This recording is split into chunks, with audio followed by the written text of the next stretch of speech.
What if everything you have been told about intelligence is a lie? What if genius is not a gift granted by birth, nor a spark from the heavens, but a weapon forged in silence, sharpened in shadows, and wielded with ruthless precision? Men imagine genius as inspiration, as the gentle muse whispering in the ear of poets and saints. They imagine it as a divine blessing, a stroke of fortune, a talent wrapped in grace. But I tell you now, genius is nothing more than the ability to see what others refuse to see, to grasp what they cannot, and to bend that knowledge toward your advantage. Genius is not a crown handed down by fate. It is a blade you must steal, hide, and use before the world realizes the danger in your hand. To understand genius, you must first kill the illusion that it is innocent, for true genius is not harmless, nor is it polite. It is subversive, it is dangerous, it is a crime against the ignorance of the masses. That is why it feels illegal, because the world fears what it cannot control, and nothing is more uncontrollable than a mind that refuses to obey its own chains. Consider this: most men are not thinkers, but imitators. They accept the rules handed to them, the truths delivered by priests, professors, and rulers. They consume what they are told, they repeat what they hear, and they mistake memorization for wisdom. Genius begins when you spit out the stale bread of common opinion and demand meat for yourself. It begins when you no longer trust appearances, when you understand that every truth you were fed was designed to keep you docile, manageable, harmless. The masses are cattle, and the shepherd keeps them calm with stories of virtue, law, and order. But the genius looks beyond the fence, sees the wolf in the trees, and asks, "Why should I graze when I can hunt?" This is the forbidden shift: to stop believing in the narratives crafted for your obedience, and to begin reading the world with your own ruthless eyes. Men call this cynicism, but it is the first taste of freedom. They call it dangerous, because it is. You must learn that appearances are nothing but costumes, that power drapes itself in robes of morality to conceal its naked hunger. The genius strips these disguises away. He sees the priest's sermon as propaganda, the politician's generosity as theft, the lover's devotion as strategy. This does not make him bitter, it makes him sovereign, for to know the true nature of things is to command them. While others kneel before symbols, the genius asks, who designed the symbol, and to what end? When the crowd applauds, he does not join the applause but studies the stage, the actors, the lighting, the machinery behind the curtain. Genius is not dazzled, it dissects. And in that dissection lies the power to create, to destroy, to rearrange reality itself. For once you understand the mechanism, you are no longer subject to it, you may operate it. But genius is not merely knowledge. Knowledge is plentiful, and most who gather it rot into pedants and professors, bloated with facts, yet powerless in action. True genius is the marriage of knowledge and action, what I call virtù. It is the ability to seize opportunity, to twist uncertainty into advantage, to move when others hesitate. Knowledge is sterile, without the will to use it. To read 1,000 books and do nothing is to be a library, not a genius. The true genius studies in order to strike, thinks in order to act, and disguises his action under the mask of inevitability. Others will call it luck, he knows it is calculation. Others will call it fate, he knows it is design. Genius is the art of making the improbable appear natural, the dangerous appear harmless, the ruthless appear necessary. Understand this clearly. Genius is feared not because of what it knows, but because of what it dares to do with that knowledge. A man who knows the weakness of his rivals but never uses it is no threat. But a man who sees the weakness, waits in silence, and then strikes with surgical cruelty, that man is unstoppable. Genius is inseparable from cunning. It is not enough to see the board, you must also move the pieces. To be called a genius is to be suspected of trickery, of hidden weapons, of unorthodox methods. And this suspicion is correct. For the genius bends rules, violates customs, and escapes cages built for lesser men. To the herd, this seems criminal because it exposes their own fragility. They cling to rules because without them, they are nothing. The genius sees rules as tools, bending them, breaking them, discarding them when they no longer serve his assent. And here is the bitter truth. The world does not reward the most intelligent, but the most cunning. Many bright men rot in obscurity because they believed their brilliance would shine on its own. But light without direction blinds no one. It must be focused, like fire through glass, to burn. The genius is he who takes his light and sharpens it into flame, who learns to weaponize his mind. And when he does, society recoils. For nothing is more destabilizing than a man who does not need permission to think, nor approval to act. To such a man, institutions are mere illusions, and authority is but a costume worn by those terrified of losing it. This man is called dangerous, arrogant, even insane. Yet in secret, others envy him. They sense his superiority but cannot name it. They whisper of his methods but cannot replicate them. And thus the genius becomes a phantom, a force that cannot be chained, a ghost that walks through walls others believe are real. Remember this: genius is not a comfortable condition. It isolates, it estranges. To see clearly is to be hated by those who prefer the comfort of blindness. To speak truth is to be silenced by those who profit from lies. The genius lives in tension with the world, admired and resented, sought and feared. But in this tension lies his throne. For men will follow the one who understands the storm better than they do. Even if they curse him, they will obey the one who predicts disaster and turns it into fortune. They will imitate the one who seems touched by fate, though his only gift is courage sharpened by intellect. And so the genius rules, not by right, not by inheritance, but by the sheer force of his perception and his will. The crowd may never know why they submit, but they submit all the same, sensing in him a power that transcends their timid existence. If you seek genius, then abandon the illusions of virtue and innocence. Do not aspire to be loved for your brilliance, but feared for your clarity. Do not waste time proving your intelligence to fools. Use it to outmaneuver them. Do not crave applause, engineer outcomes. Genius is not a performance, it is a silent conquest. It does not seek validation, it seizes results. To walk this path is to live dangerously, but also to live sovereign. For the genius does not ask, he takes. He does not follow, he leads. He does not hope, he shapes. And when others look upon him baffled, unsettled, whispering that such power must surely be unlawful, he smiles, because they are right.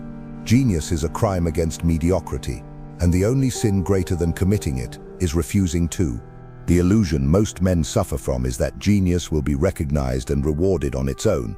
They believe the world is a meritocracy where brilliance naturally rises, where talent shines like gold no matter the darkness surrounding it. This is a fable crafted by rulers to keep the ambitious asleep, for in truth, brilliance without strategy is nothing but a target. The herd does not reward the man who makes them feel small, they punish him.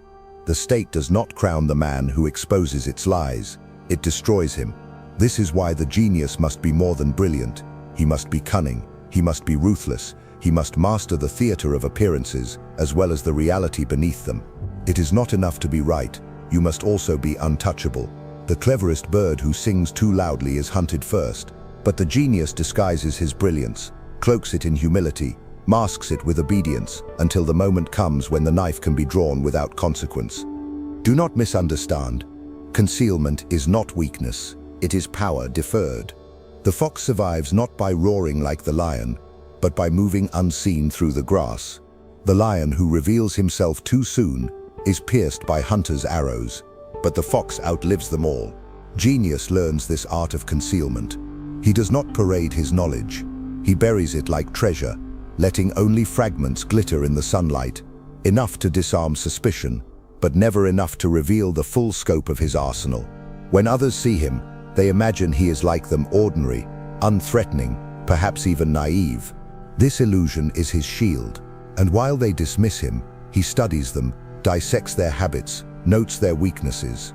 Then, when the time comes, he unleashes his brilliance like thunder, sudden and devastating, and they are crushed before they even knew they were at war. There is a rhythm to power that the genius must master. Silence, observation, preparation, and then strike. To act without rhythm is to act randomly, and random action is suicide.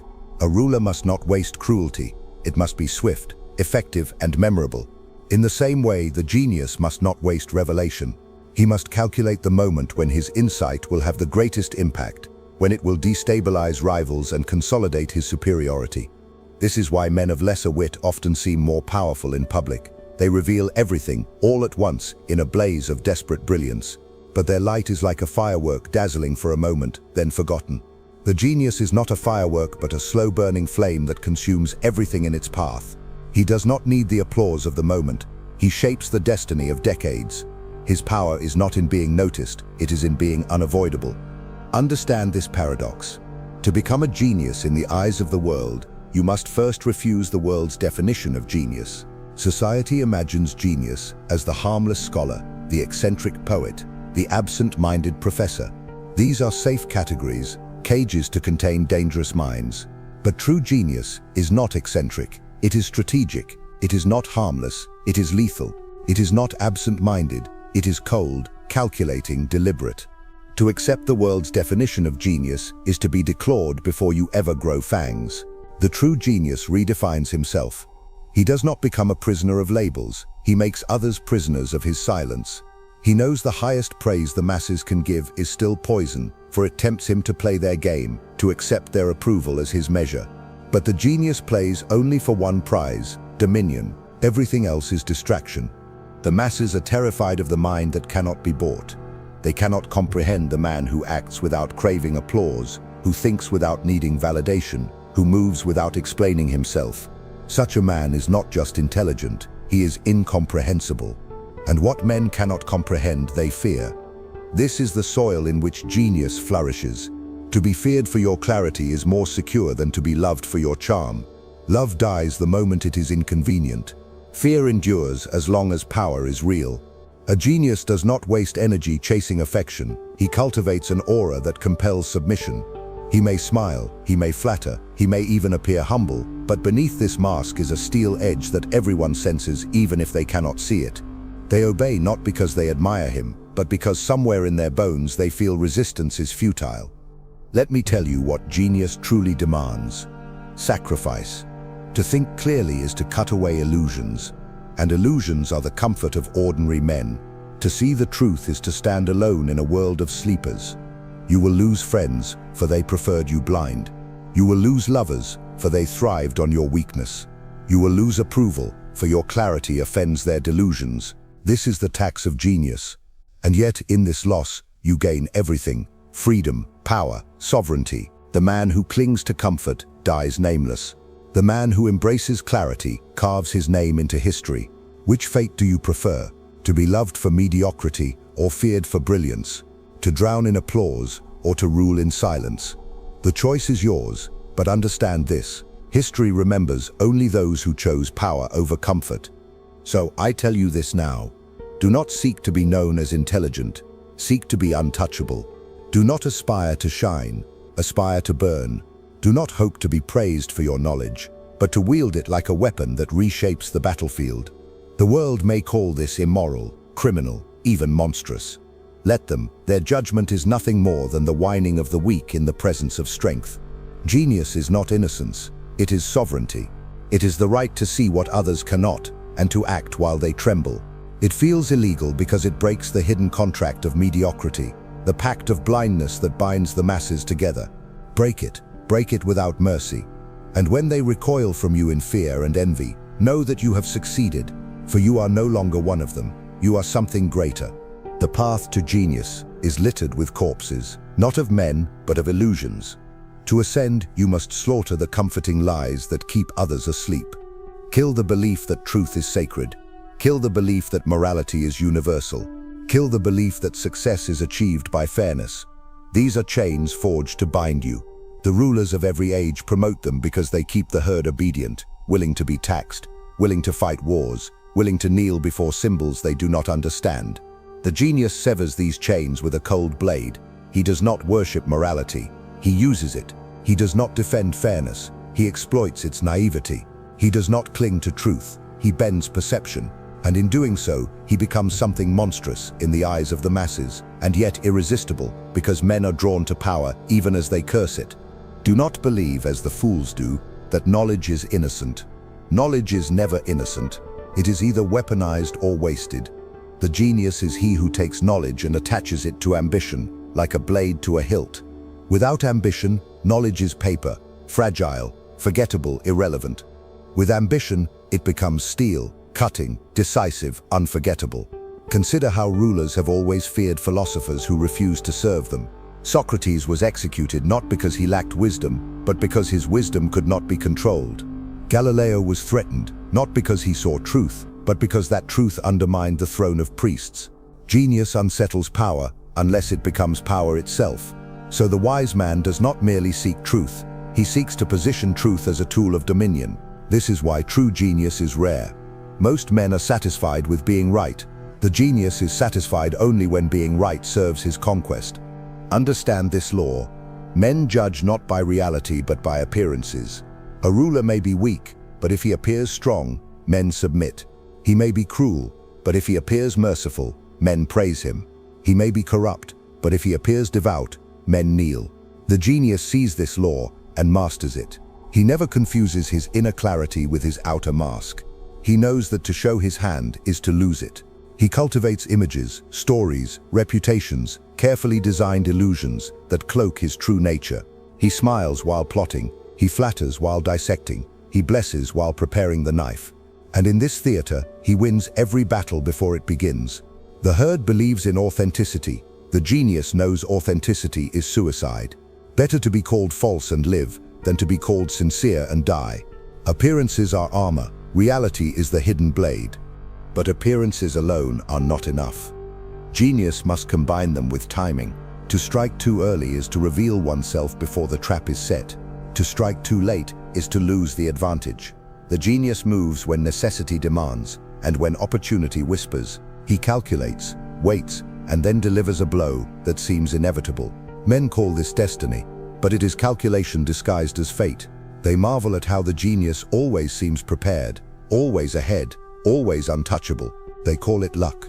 But luck is nothing more than preparation meeting opportunity, and opportunity noticed only by eyes trained to see what others ignore. Genius is the art of positioning yourself so that fortune itself seems to obey you. There is also cruelty in genius, but not the cruelty of sadists. It is the cruelty of clarity. To see the world as it is to realize most men are weak, cowardly, and forgetful. They will betray you when it is convenient, flatter you when it is profitable, abandon you when you stumble. Genius accepts this without bitterness. He does not curse betrayal, he anticipates it. He does not fear abandonment, he prepares for it. He does not grieve when loyalty collapses, he replaces it. Men who cling to loyalty as if it were eternal are destroyed by it. Men who treat loyalty as a tool thrive. The genius knows this. Loyalty lasts only as long as it is useful. He uses it, rewards it, and discards it when it turns poisonous. This coldness does not make him less human. It makes him sovereign over his humanity. Now hear me clearly. Genius is not a comfortable throne. It is a battlefield, and every day you must sharpen your edge. The moment you soften, you decay. The moment you hesitate, rivals strike. The moment you trust blindly, you bleed. Genius demands vigilance, the endless study of men, the constant assessment of shifting power. It is not a gift, it is a discipline. The masses dream of genius as a spark. The genius knows it is a fire he must stoke relentlessly, or else it will die. He reads not for pleasure, but for strategy. He observes not for entertainment, but for patterns. He reflects not for comfort, but for weapons hidden in memory. His mind is a fortress, always guarded, always supplied, always prepared for siege. And yet, within this fortress, there is a secret freedom. The genius is not enslaved by illusions, not bound by approval, not shackled by lies. He walks through the world untouched, unmanipulated, unbroken. While others live as prisoners of perception, he writes the script, directs the play, and assigns the roles. This is why men whisper his name with fear and reverence. They sense he is not like them. He has stepped outside the prison and returned with the keys. They may call him dangerous, immoral, even criminal, but when disaster strikes, they will turn to him. For genius, once revealed, cannot be ignored. It compels submission, even from those who hate it. Most men confuse genius with talent. But talent is nothing more than the ability to perform within the limits that others have already drawn.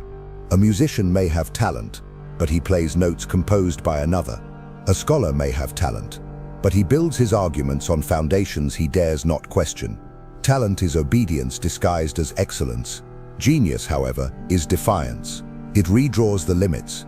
It composes new notes. It demolishes old foundations. Talent seeks approval. Genius seeks dominion. Talent is applauded by the crowd. Genius is feared by rulers. This is why geniuses are rarely celebrated in their time. They disrupt the very system that distributes celebration. They are praised only once they are dead, when their power no longer threatens the order of the world. Do not be fooled. The genius who is applauded while alive has either tamed himself into harmlessness or has hidden his teeth so well that his enemies mistake him for a pet. To live as a genius is to live as both fox and lion. The fox sees what others cannot, the hidden traps, the unseen snares, the false promises that lure men to ruin. The lion provides the force, the courage, the brutality to act when the moment comes. Without the fox, the lion blunders into death. Without the lion, the fox starves in hesitation. The genius combines them both. He deceives when deception is needed, and he crushes when strength is demanded. Men admire one or the other, but they fear both. This is why rulers who possess only force are eventually betrayed, and those who possess only cunning are eventually exposed. The genius thrives because he lives in balance between terror and calculation, between patience and brutality. To underestimate such a man is to invite annihilation. Understand that mediocrity protects itself through morality. The weak invent moral codes to shame the strong into compliance. They call selfishness evil, ambition corrupt, cruelty unforgivable. They do this not because they love virtue, but because they fear domination. If everyone believes power is wicked, then no one will dare to seize it. But the genius laughs at such illusions. He does not apologize for ambition. He does not bow to morality designed by priests and rulers. He knows that every moral code in history was written by those who won, to chain those who lost. He studies these codes not to obey them, but to manipulate them, to cloak his rise in the language of virtue. When he strikes, he speaks of justice. When he seizes, he speaks of necessity. When he betrays, he speaks of destiny. And the masses, blind as ever, believe him. Genius is not moral innocence, it is moral mastery. But beware. Power pursued without discipline leads to ruin. Many men touch genius for a moment and are destroyed because they cannot restrain themselves. They reveal their brilliance too quickly. They flaunt their cunning too boldly. They indulge their cruelty without measure. In their haste, they provoke hatred, and hatred consumes them. Genius requires restraint as much as action. You must never be so feared that men unite against you. You must never be so cunning that men distrust you entirely. You must never be so cruel that men pray for your death. Balance is the secret. Appear merciful even as you are ruthless. Appear humble even as you are ambitious. Appear loyal even as you prepare betrayal. The genius survives not because he is the most brilliant, but because he is the most controlled. He knows that power is not seized in an instant but built, brick by brick, deception by deception, until the fortress cannot be shaken. There is a solitude to this path that few can endure. To think as a genius is to see patterns invisible to others, and this isolates you. You will speak, and they will not understand. You will warn, and they will laugh. You will plan, and they will mock. But in time, when their illusions collapse, when disaster strikes, when betrayal blooms, they will crawl back to you, begging for guidance. And in that moment, you will understand the price and the reward of clarity. The price is loneliness. The reward is dominion. Do not resist this loneliness. Embrace it, for it is the sign that you are no longer one of the herd. A general does not consult with soldiers on strategy. A ruler does not share his throne with peasants. So too, the genius must learn to walk alone, to guard his vision, to trust his own mind above all others. The masses call genius dangerous because it is. It threatens their fragile sense of order, their fragile morality, their fragile illusions. But to you, to the one willing to endure its weight, genius is liberation. It frees you from the prison of other men's lies. It frees you from the need for their approval. It frees you from the chains of superstition, custom, and fear. With genius, you are no longer a prisoner. You are the warden, and with every step, you will feel the truth, that the world is not a temple of virtue, but a battlefield of wills. On this battlefield, there is no law but strength, no truth but perception, no justice but victory. And in this brutal clarity, you will find the highest freedom, the freedom to shape reality itself. The first lesson of genius is disillusionment, but the second is creation. Once you have stripped away the illusions of morality, fairness, and truth, you stand in a void that terrifies ordinary men. Most, when confronted with this emptiness, retreat back into their chains, begging for someone to tell them what is right, what is safe, what is holy. But the genius does not retreat. He builds.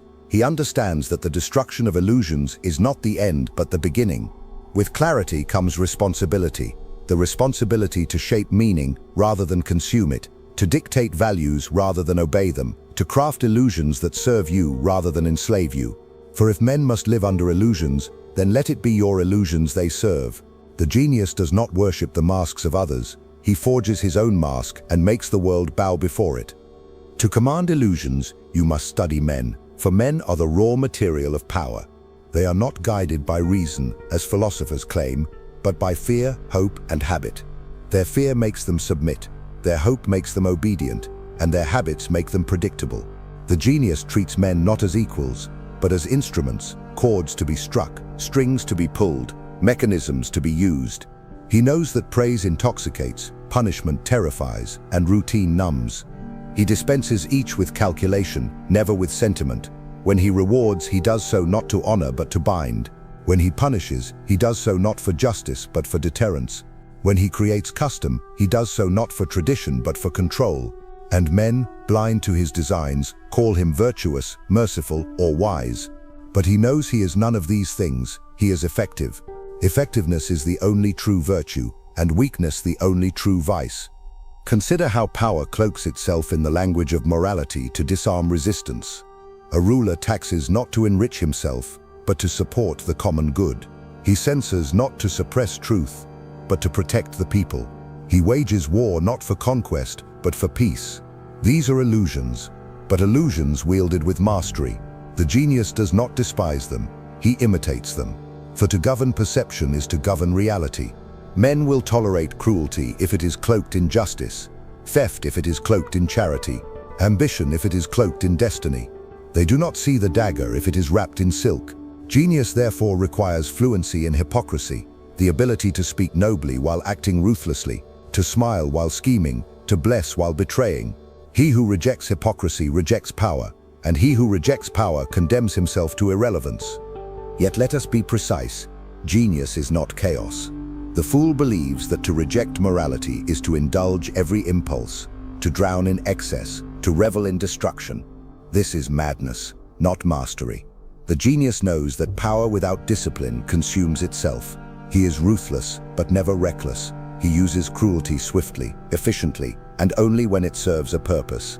He lies, but only when the lie will endure. He betrays, but only when betrayal secures greater dominion. He indulges neither vanity nor impulse, for these are the cracks through which power leaks. While others are drunk on their victories, the genius sharpens his vigilance. While others are blinded by their own image, the genius studies his enemies. Restraint is not weakness, it is the highest expression of strength. For to master others, you must first master yourself. And what of fortune, that fickle mistress who elevates some and ruins others? The masses believe fortune rules all, that success is luck, that failure is destiny. The genius rejects this passivity. He knows fortune can be influenced, cornered, even dominated by those who prepare relentlessly. Fortune is a river that floods the careless and drowns the idle. But the genius builds channels, walls, and mills to turn its current into power. He anticipates chaos, plans for disruption, and positions himself so that every shift of fate bends toward his gain. Others curse misfortune, he converts it. Others pray for blessings, he engineers them. To the crowd, this looks miraculous. To the genius, it is only calculation. He does not surrender to fortune, he subdues it. But here lies the final truth. Genius is lonely because it cannot be shared. Men do not want clarity, they want comfort. They do not want truth, they want illusions. They do not want power, they want safety. When you strip away their masks, they do not thank you, they hate you. When you reveal their chains, they do not break them, they cling tighter.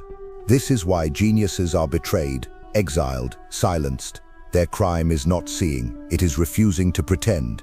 To walk this path is to accept this exile, to carry your clarity as both crown and burden. Yet in this solitude lies the highest prize, freedom from the prison of lies, mastery over those who cling to them, and the quiet knowledge that you are not like the rest, you are sovereign. They may curse you, but they will obey you. They may fear you, but they will follow you. For genius, once revealed, compels submission as surely as fire compels respect. Therefore, I tell you, do not seek to be harmless. Do not seek to be pure. Seek to be effective. Seek to be untouchable. Seek to see the world not as it pretends to be, but as it is. A theater of power, an endless contest of wills, a stage where only those who master illusion, timing and restraint will prevail. To walk this path is to live dangerously, but it is the only life worth living.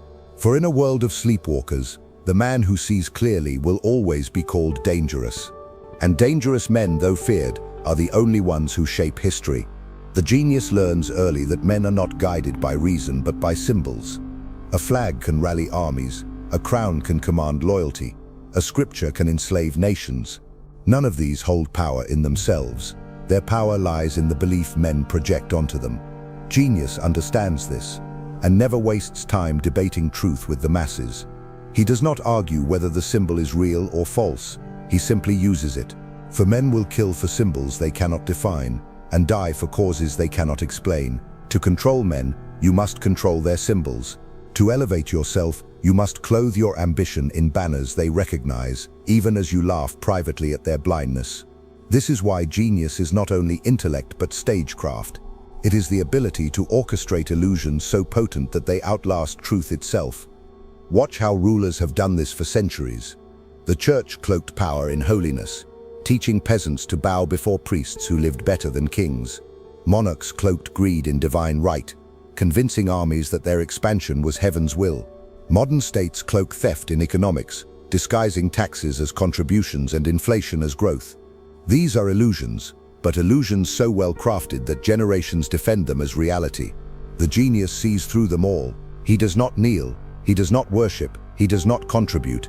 Instead, he studies the mechanics of illusion, and when his moment comes, he creates his own. He understands that perception governs action more securely than truth, and so he invests less in truth than in spectacle, less in morality than in narrative, less in justice than in control. While others shout about virtue, he builds stages from which to appear virtuous while tightening the chains unseen. But here is the brilliance. Genius does not overuse deception. He knows that if every word is a lie, the mask will crumble. He sprinkles truth into his falsehoods like seasoning, enough to make the illusion digestible. He admits small faults to conceal larger schemes. He grants minor freedoms to cloak deeper chains. He offers kindness after cruelty to make his reign appear balanced. Men are so desperate to believe that even the faintest whisper of sincerity convinces them. Thus, the genius appears humane while being utterly calculating. He appears merciful while cruelty builds his throne. He appears ordinary while his mind calculates beyond their grasp. The balance is delicate, but once mastered, it becomes an empire of shadows. And from these shadows, he rules more absolutely than any brute force could. Do not mistake this for cowardice. To live by illusion requires iron discipline. It is easier to be openly cruel than to be cruel in silence, smiling while wielding the knife. It is easier to shout one's ambition than to smother it beneath masks of humility. It is easier to dominate openly than to orchestrate domination through subtlety. But the genius accepts this burden because he understands that open force invites rebellion, while disguised force secures obedience. Fear alone can breed hatred, but fear balanced with illusion breeds loyalty. Men will curse a tyrant, but they will die for a myth. Genius therefore chooses myth, not because he believes it, but because he knows others will. He does not drink his own wine, he serves it to others, and watches them stumble into obedience. Yet the genius also knows that illusions are not eternal. They must be refreshed, reinvented, sharpened with new disguises as old ones decay. A ruler who clings to yesterday's symbols becomes a relic, a ghost mocked by his own people. The genius does not cling, he evolves. He sheds symbols when they weaken, invents new ones when the old fail, and always stays one step ahead of the crowd. Where they cling to tradition, he forges innovation.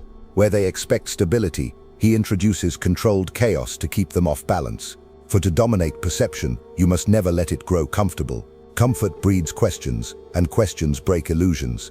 Better to keep men restless, chasing ever-changing signs, than to let them sit still long enough to wonder why they kneel. This art of constant reinvention demands solitude. For the crowd cannot teach you how to deceive it, only silence can. The genius spends hours in reflection, not for comfort, but for calculation. He studies history, not for nostalgia, but for strategy. He watches men, not for amusement, but for patterns of weakness. His solitude is not escape, but preparation. And when he emerges, his words carry weight, not because they are true, but because they are sharpened by silence. The crowd feels the force of his presence without knowing why. They sense the clarity in his voice, the inevitability in his tone, the command in his gaze. This is the result of hours hidden from the world, sculpting his mind into an instrument sharper than steel. Ordinary men fear silence because it forces them to confront themselves. Genius embraces it because it arms him to conquer others. In the end, genius is the art of ruling without chains. To the crowd, you may appear bound by the same laws, the same morals, the same customs. But in truth, you are free because you see them for what they are: costumes, inventions, illusions. The chains that bind others are strings for you to pull. The rules that restrict others are weapons for you to bend. The truths that paralyze others are myths for you to manipulate. And when the crowd wonders why you always seem untouchable, why you always rise while others fall, why fortune bends to your will, they will whisper the forbidden word, genius. They will not understand it, they will not define it, but they will feel it, and by then it will be too late, because while they struggled to live by illusions, you ruled them through them. The genius is not born to follow the same script as others. He looks at the laws, the customs, the sacred traditions, and he recognizes them not as eternal truths, but as instruments crafted by someone who came before him. Every law was written by a victor, every tradition enforced by a conqueror, every sacred word established to bind men into obedience. The herd bows to these rules as if they were carved by the gods themselves, but the genius asks, who carved them and for whose advantage? This single question shatters illusions. For once you see that every order is manufactured, you realize you too may manufacture it. You need not obey the script, you may write your own, and once you write it, others will bow as if it were divine, never realizing it was only your pen that gave it power. That is the first theft of genius, the theft of authorship over reality. This theft requires cunning as much as courage. To rewrite reality, you must first act as if you respect it. A ruler who insults the gods openly is assassinated. A man who spits on custom is shunned. Therefore, the genius bows publicly while mocking privately. He kneels at the altar while calculating how to replace the priest. He praises tradition while preparing to discard it. He cloaks himself in respect for the old order until the moment comes to reveal the new. In this deception lies survival. For the masses will forgive ambition so long as it is disguised as duty. They will forgive treachery so long as it is disguised as necessity. They will forgive cruelty so long as it is disguised as justice. Only a fool challenges illusions openly. The genius uses illusions as camouflage until he is strong enough to dictate new ones. But genius does not only manipulate illusions, it manipulates men themselves. To rule, you must understand that men are not rational creatures. They are predictable beasts, ruled by appetites and fears. They crave security more than freedom, pleasure more than wisdom, routine more than truth. This makes them malleable. The genius does not waste time convincing them with logic. He binds them with reward and terror. He knows that a small taste of pleasure makes men obedient, and a glimpse of punishment makes them loyal. He alternates them like a whip and a feast, keeping the crowd submissive while believing themselves free. In this lies the essence of power, to let men believe they chose their chains. When you make obedience feel voluntary, your dominion becomes unbreakable, and men, blind to their own nature, will even defend the very chains they wear. Restraint, however, remains essential. The genius does not indulge in cruelty for its own sake. He uses it like a surgeon's knife, swift and precise, cutting only where it secures authority. A ruler who revels in blood is soon despised, but a ruler who uses cruelty sparingly, then follows with displays of mercy, is adored. Men will fear you, but they will not hate you, and fear without hatred is the strongest foundation of power. This balance demands calculation. Strike swiftly, but not constantly. Show strength, but not arrogance. Use terror to establish control, then use mercy to cement loyalty. This rhythm disarms enemies and binds followers more securely than gold or affection. Genius is not measured in cruelty or kindness alone, but in the orchestration of both, deployed with cold precision. Do not imagine, however, that this path is without cost. Genius demands sacrifice not only of illusions, but of comfort, ease, and companionship. The higher your clarity, the fewer equals you will find. Ordinary men cannot bear the weight of your vision. They resent what they cannot understand. You will walk alone, misunderstood, envied, feared. They will call you arrogant for refusing their lies, cruel for refusing their weakness, dangerous for refusing their chains. But do not mourn their judgment. It is proof that you have ascended beyond them. Greatness is never born in consensus. It is forged in solitude. And if you must walk alone, walk with the knowledge that history itself will one day follow your path. Men curse living geniuses but worship their graves because distance makes their clarity less threatening. Accept the curse now to receive the worship later. In the quiet of your solitude, train your mind as others train their bodies. Sharpen it against the whetstone of history. Feed it on the failures of rulers. Temper it with the betrayals of friends. See the world not as a collection of stories, but as a battlefield of wills. Study men not as companions, but as specimens. Observe how they betray, how they flatter, how they crumble under pressure. Gather these lessons like a commander gathers intelligence before war. For war is the truest image of life, and life is nothing but politics drenched in bloodless conflict. The genius who studies war understands politics. The genius who studies politics understands war. To master both is to hold dominion over all men, for every throne is won by conquest, and every empire preserved by cunning. And so, remember this: genius is not a blessing, it is a burden. It will demand your isolation, your vigilance, your cunning, your restraint. It will demand you cloak yourself in illusions you despise, smile at men you plan to betray, praise traditions you plan to destroy. But it will also grant you sovereignty. It will make you untouchable, incomprehensible, feared, envied, and obeyed. The herd will never understand you, but they will never escape you. They will call your clarity dangerous, your ambition criminal, your dominance unnatural. Let them, for while they mutter in fear, you will shape their world. And one day, when they look back at the ruins of their illusions and the empire you carved from them, they will call it genius. The crowd worships stability, but the genius understands that permanence is an illusion. Nothing endures without force sustaining it. Nothing lasts without vigilance guarding it. Empires crumble, faiths fracture, wealth evaporates. The masses cling to the fantasy that their world is fixed, that tomorrow will resemble today. They invest their lives in fragile certainties, blind to the shifting ground beneath them. The genius lives in opposite rhythm. He assumes nothing is secure. He treats every fortress as vulnerable, every alliance as temporary, every advantage as fleeting. This suspicion is not paranoia, it is wisdom. It is the armor that prevents complacency, the discipline that sharpens vigilance, the clarity that sees collapse before it arrives. Where others are surprised by disaster, the genius has already prepared to profit from it. For in a world where everything decays, foresight is the only immortality. To wield foresight, you must master detachment. Men become blind by attachment to property, to status, to affection. They guard what they have so jealously that they fail to notice it slipping away. But the genius regards possessions, titles, and relationships not as anchors but as tools. He can discard them as easily as he acquired them.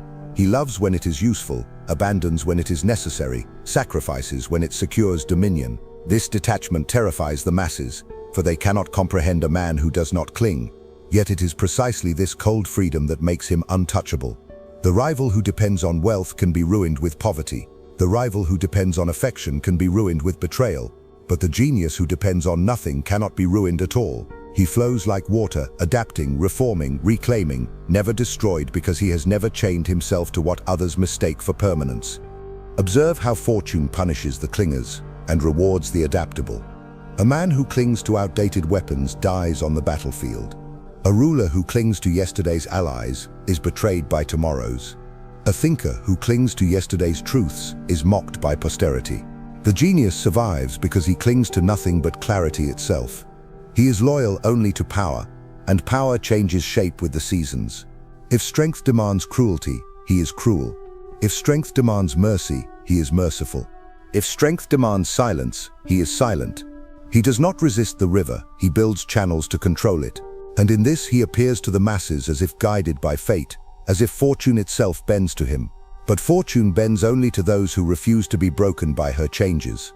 This adaptability is not cowardice. It is the highest expression of courage, for it demands the sacrifice of comfort, the embrace of risk, and the will to transform endlessly without losing purpose. And yet, adaptability without direction is chaos. The genius adapts not as a leaf tossed by the wind, but as a sailor steering the storm. He calculates which illusions to discard, which alliances to betray, which traditions to overturn, not by impulse but by necessity. He recognizes that chaos is useful when it weakens his enemies, but fatal if it consumes him. He allows others to drown in disorder while he rides above it, steady and unshaken. This balance between change and constancy is what makes him unassailable. To his enemies, he seems unpredictable. To his followers, inevitable. To history, indomitable. They call it luck, he knows it is discipline. They call it destiny, he knows it is foresight. They call it genius, he knows it is simply the refusal to be deceived by permanence. Understand this. The masses despise uncertainty, but they despise even more the man who thrives in it. They will envy you, hate you, curse you, and still follow you, because in their hearts they know you are better fitted to command the storm. They crave leaders who can make chaos seem ordered, who can turn uncertainty into destiny, and so they will kneel before you even as they whisper against you.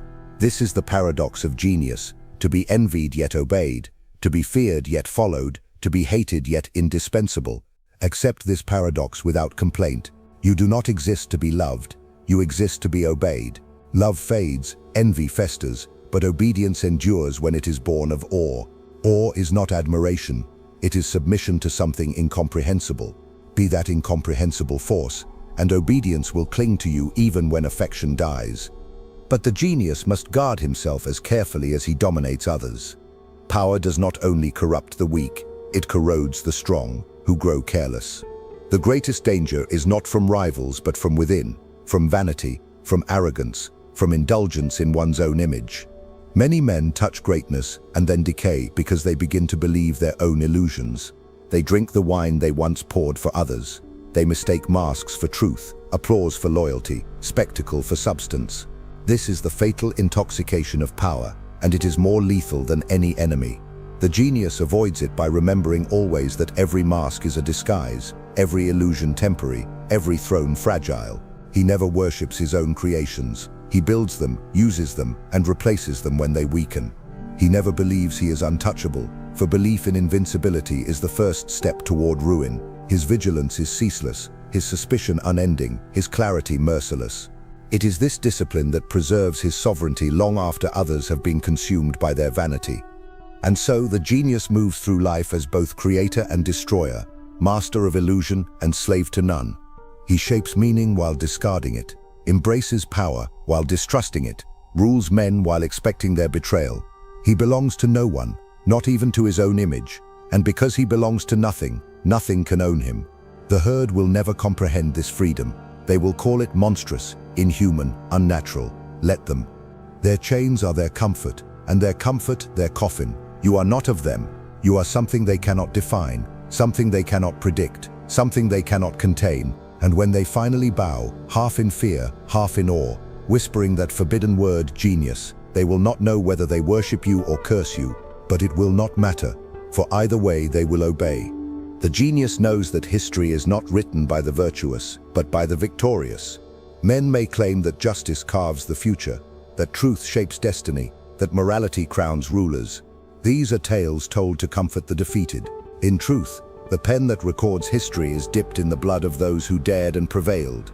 Every empire stands not on virtue but on corpses, not on law but on force, not on justice but on cunning. The masses forget this, because they must. To admit it would shatter their illusions, and without illusions they cannot live. But the genius remembers. He studies not the stories of saints, but the strategies of tyrants. He does not read fairy tales of goodness rewarded, but chronicles of cunning rewarded. And he learns that history is not the triumph of morality, but the triumph of necessity. To walk as a genius is to accept this brutal fact, and to use it as your compass. Necessity. This is the true god of politics. Not virtue, not justice, not law. Men will cling to ideals when life is comfortable, but when survival trembles, they abandon them instantly. Hunger silences morality. Fear destroys loyalty. Ambition overpowers love. Genius is he who anticipates this collapse and builds power, not on ideals but on necessity. He gives men what they need: bread, protection, stability, and they will kneel, regardless of what they believe. He withholds it, and they will betray their priest, their king, even their own family. Do not overestimate the loyalty of men. It is a shadow cast by necessity. When necessity shifts, loyalty vanishes. The genius governs not with illusions of eternal devotion, but with constant control of necessity. He makes himself indispensable, and thereby untouchable. For as long as men need you, they will call you master, no matter what they think of you. This is why fear is more secure than love. Love is a luxury born of comfort, easily forgotten when survival is threatened. Fear endures even when famine reigns. Fear binds even when hope dies. Fear keeps men obedient even when they despise you. But fear must be tempered, for hatred is more dangerous than rebellion. To rule by fear alone is to invite conspiracies. To balance fear with controlled displays of mercy is to make your dominion eternal. The genius knows this balance instinctively. He appears merciful when cruelty threatens to breed hatred, and cruel when mercy threatens to breed weakness. He is not guided by conscience but by calculation, not by sympathy but by necessity. In this cold rhythm, he becomes more than a ruler. He becomes inevitability, and inevitability is worshipped even more than virtue. Understand that genius thrives not in peace but in conflict. Peace breeds complacency, dulls vigilance, fattens rivals. Conflict sharpens cunning, reveals weakness, separates the strong from the fragile. The masses fear conflict because it exposes their illusions. The genius seeks conflict because it exposes opportunity. He thrives where others collapse, profits where others perish, conquers where others cower. This is why history remembers him, because he appears when the world trembles, when the old order decays, when men cry for saviors. He does not arrive to save them, he arrives to rule them. They curse him for his cruelty, but they follow him for his clarity. For in times of chaos, men do not seek virtue, they seek direction, and he who provides it, no matter how ruthless, becomes their master. Yet the genius must beware of victory as much as defeat. Victory intoxicates. It whispers that you are invincible, that fortune loves you, that enemies cannot touch you. This intoxication has destroyed more rulers than defeat, for defeat humbles, but victory blinds. Genius survives because he resists this blindness. He treats every triumph not as a crown but as a test. He asks, what weakness did this victory conceal? What enemies did it provoke? What illusions did it create in me? He celebrates nothing, he calculates everything. His vigilance does not fade in triumph but grows sharper, for he knows rivals plot most fiercely when his guard is lowered. This cold suspicion is his shield, his armor against the most dangerous enemy of all, himself. Solitude remains his refuge. In solitude he cleanses himself from the poison of applause, from the intoxication of victory, from the lies of flatterers. Alone he strips himself bare, studies his own weaknesses, disciplines his own impulses. He knows that the greatest empire to master is not of men, but of the self. For the man who cannot conquer his vanity, his fear, his appetite, cannot conquer nations. The genius rules himself with an iron hand, so that he may rule others without trembling. His solitude is not loneliness, but command. It is in silence that his clarity sharpens, his strategy forms, his dominance renews. And when he emerges, he carries with him the aura of inevitability, the presence of a man who cannot be moved, cannot be broken, cannot be deceived. Others feel it instinctively, though they cannot name it. They call it genius. And so, remember this law: men will forget your kindness, but they will never forget your strength. They will dismiss your knowledge, but they will never dismiss your clarity. They will betray your friendship, but they will never betray their own fear of you. Build your dominion not on affection but on necessity, not on virtue but on calculation, not on hope but on inevitability.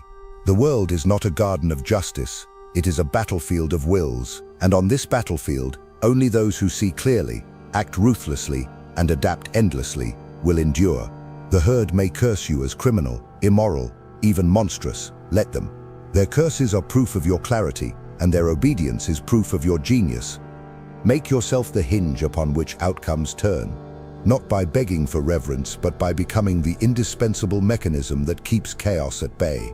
When bread, safety, and direction seem to flow through you, men will call you necessary even as they curse you, and necessity dissolves resistance more thoroughly than sermons. Build redundancies, cultivate alternatives, keep spare levers hidden where only you can reach them. Let rivals scramble for appearances while you monopolize functions. The visible crown can be stolen, the invisible machinery cannot.